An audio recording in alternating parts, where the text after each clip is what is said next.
Okay, everybody, one of my favorite topics, album artwork. Now, in 1982, I first got into Van Halen. Diver Down came out, then I got in 1984, then I started to dig back to the earlier albums. The one I put off at first was Fair Warning. In retrospect, one of my favorite albums by them. Now, what put me off about that album? The cover. I can specifically remember looking in the record store at the album cover, looking at those muted browns and yellows and there's the dingy artwork, and thinking it didn't seem as vibrant and bombastic as the other albums, like Van Halen 1, with Eddie Van Halen standing there holding his guitar and screaming and that kind of thing. In retrospect, of course, it's the best Van Halen album cover. It perfectly represents and encapsulates the dark music and dark themes on that album. So, Van Halen diehards may already know this story about how the artwork came to be.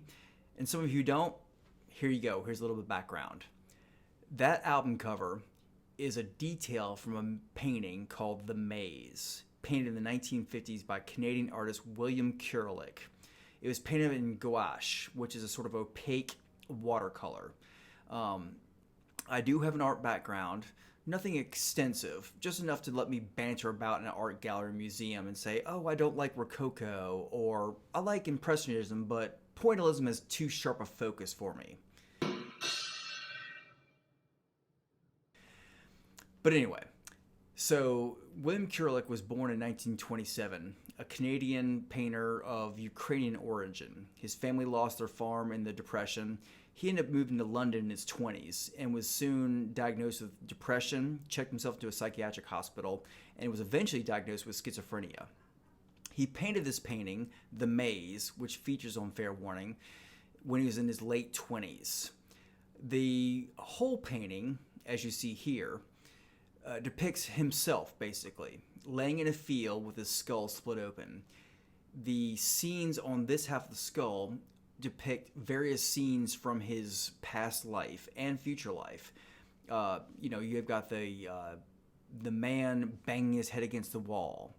You've got the guy laying on the ground getting his face punched in, which I thought was me in college getting beat up, but apparently that's him. You've got the rat in the center, which basically depicts Kurelic himself, just unable to break free of his prison or unwilling to. Lots of just dismal scenes, very dark and ominous tones, ominous, scenery, just nothing positive about the painting itself. So he went on to paint lots of different things before and after this. He's got, this one from the 60s depicting a nuclear holocaust. He's got this one, which to me reminds me of sort of a Hieronymus Bosch style. And he was an accomplished artist, several successful showings in galleries, became one of the better-known modern Canadian painters. So he's got quite a legacy. But I think it's a testament to the band that they were able to find this artwork and say, this really encapsulates the music on this album.